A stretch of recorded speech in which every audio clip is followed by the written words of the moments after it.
Vous êtes en parcours de FIV ou bien en deuxième partie de cycle et vous soupçonnez une éventuelle grossesse et vous avez besoin d'astuces pour venir soutenir l'implantation, la nidation de votre tout petit embryon en votre sein. Restez à l'écoute, on en parle juste dans un instant. Mais tout d'abord, laissez-moi vous rappeler qui je suis. Pour ceux et celles qui ne me connaîtraient pas encore, je suis Estelle, naturopathe spécialisée en fertilité, autrice du blog maman-nature.fr et j'accompagne maintenant depuis près d'une dizaine d'années des couples qui rencontrent des difficultés à concevoir leur bébé en leur offrant des approches naturelles et holistiques.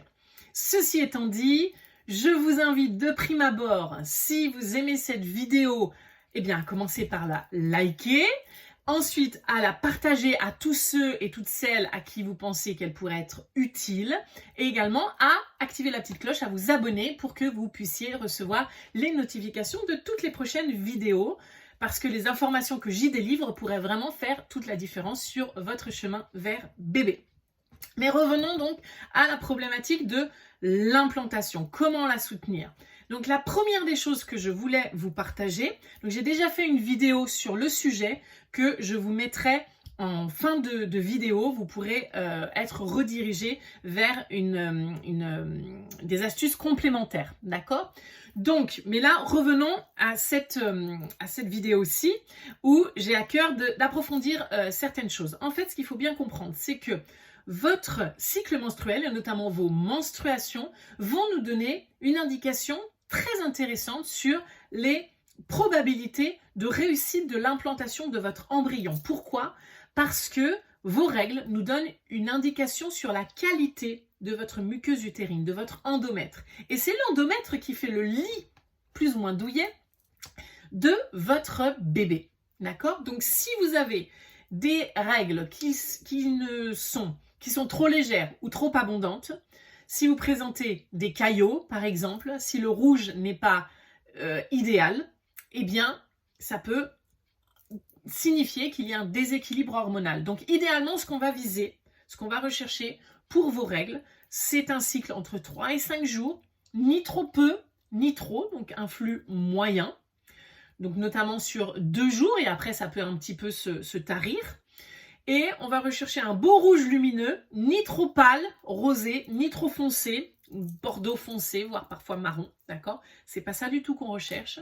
Et on ne veut pas de caillots, parce que s'il y a des caillots, ça veut dire qu'il y a un déséquilibre entre les œstrogènes et la progestérone, d'accord? Donc ça, voilà ce qu'on va chercher à obtenir. Donc si ça n'est pas le cas, en amont de toute grossesse ou de tout protocole de FIV, je vous invite vraiment à travailler sur l'équilibre de votre cycle menstruel et notamment justement avec cet indicateur fiable de santé, d'abord et avant tout, et de fertilité ensuite, que sont vos menstruations. D'accord? Ne misez pas tout sur la FIV en vous disant oui, si vous partez en protocole de FIV, en vous disant oui, de toute façon, les hormones qu'on va me donner vont permettre d'optimiser tel et tel paramètre. Je vous l'assure que ce n'est pas toujours le cas au regard de toutes les femmes que j'ai accompagnées et qui parfois ne réagissaient pas correctement au traitement, justement. D'accord? Donc ça, si vous pouvez vous en occuper déjà en amont de la FIV, c'est très bien.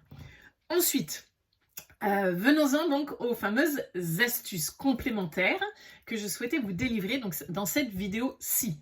La première des choses à envisager, à comprendre, à conscientiser, c'est que vous devez avoir une relation apaisée avec votre système immunitaire. Si votre système immunitaire est trop sensible, hypersensible, il risque de rejeter votre embryon parce que l'embryon est un objet étranger pour lui. D'accord? Donc, on va chercher vraiment à aller chouchouter le système immunitaire. La première des choses, c'est d'adopter une alimentation anti-inflammatoire. Donc, il y a également une vidéo sur la chaîne YouTube de Maman Nature que je vous mettrai en référence. Donc, restez bien jusqu'au bout de la vidéo où vous pourrez être réorienté justement vers ces vidéos complémentaires qui vont vous aider à soutenir l'implantation. Donc, ça, c'est déjà la première des choses. Ensuite, c'est d'envisager par exemple une certaine complémentation comme les oméga 3 qui peuvent être intéressants. Donc d'en consommer déjà dans votre alimentation et également de rajouter des oméga 3. Donc ça peut être quelque chose pour vous aider justement à apaiser un petit peu votre système immunitaire en amont mais également pendant le protocole de FIV. Ensuite, la deuxième chose, la deuxième astuce, ça va être de réduire le stress. Il faut savoir que le stress, on revient à l'astuce numéro 1, est inflammatoire. Donc, ça va venir surexciter, sursolliciter aussi le système immunitaire. On jette de l'huile sur le feu quand on stresse trop. Donc là, vraiment, pendant cette période de soit deuxième partie de cycle, donc phase lutéale, soit les fameuses 2 semaines d'attente si vous êtes en parcours de FIV, vraiment, faites en sorte de vous chouchouter, de vous coucouner, d'enlever tous les éléments générateur de stress au maximum dans votre vie, d'accord? Et de ne pas surréagir aux petits couacs qui pourraient se présenter, de vraiment revenir dans votre centre, d'aller au contact de la nature au maximum aussi, contact avec des animaux, de faire de la relaxation, de la méditation, un petit peu de yoga, d'écouter des musiques qui vont vous détendre, de regarder des jolis films et pas des choses qui vont vous alimenter un certain stress en vous, comme par exemple des thrillers ou des films d'horreur. Tout ça, on bannit, d'accord? On va vraiment vers la légèreté, vers les choses qui vont vous permettre de vous déposer. D'accord? Vous en avez vraiment particulièrement besoin et en particulier dans cette période qui peut être un petit peu déjà de fait anxiogène puisqu'on est dans l'attente de savoir si ça a fonctionné ou non, si la grossesse a pris ou pas, si bébé s'est implanté ou non. En sachant que le stress donc augmente le risque de fausse couche pour les raisons que je viens de vous évoquer. L'astuce numéro 3, donc j'en avais parlé dans la précédente vidéo, mais là je voulais juste mettre davantage l'accent sur l'intensité de l'exercice, pas le type d'exercice, mais vraiment l'intensité d'exercice. Parce que j'ai vu des femmes qui vraiment avaient un rythme d'activité physique qui était beaucoup trop important et donc qui générait de l'oxydation et donc entraîne un stress complémentaire pour l'organisme, un stress oxydatif, mais également un stress pour l'organisme de réparer tous les dommages causés par l'excès de sport. Donc n'allez pas noyer votre stress, on revient, vous voyez comme tout est toujours connecté, c'est la magie de l'approche holistique, n'allez pas noyer votre stress dans l'excès d'activité, d'accord? Non, n'allez pas courir 20 km, n'allez pas nager 5 km, n'allez pas faire du spinning en salle de sport, etc., etc. Non, dans cette période-là, accueillez-vous, chouchoutez-vous. Et moi, j'aime à dire aux femmes que j'accompagne, est-ce que si vous étiez enceinte, est-ce que vous pratiqueriez ce type d'activité?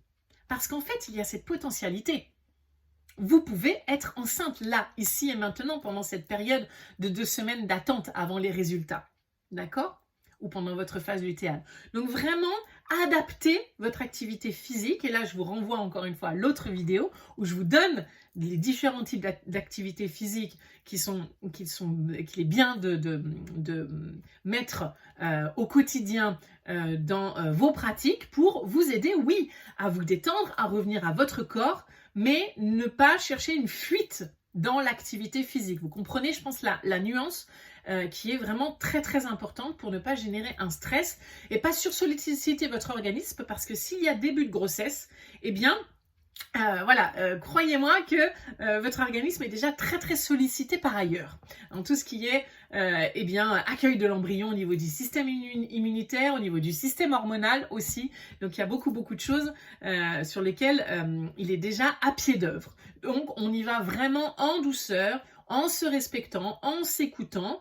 Mais voilà, on peut tout à fait faire une activité physique quotidienne, modérée, pour nous aider justement dans ce sens. Voilà les astuces complémentaires que j'avais à cœur de vous transmettre concernant l'implantation, la favorisation de l'implantation, de la nidation de votre embryon dans votre utérus. Si vous avez des commentaires à nous partager pour savoir où est-ce que vous en êtes dans votre parcours vers bébé, n'hésitez pas à nous le mettre en commentaire. Et donc le petit cadeau que je vous ai promis, j'ai créé un e-book gratuit, donc un guide gratuit dédié au soutien de l'implantation où je vous donne encore d'autres astuces complémentaires. Donc n'hésitez pas à aller le télécharger, il est dans la description de la vidéo et je l'ai mis également en premier commentaire pour que vous le retrouviez plus facilement. Voilà, je suis ravie de vous avoir eu à mes côtés jusqu'à la fin de cette vidéo et je suis honorée et en joie d'être à vos côtés sur le chemin vers bébé. Merci infiniment, prenez grand soin de vous et à très bientôt.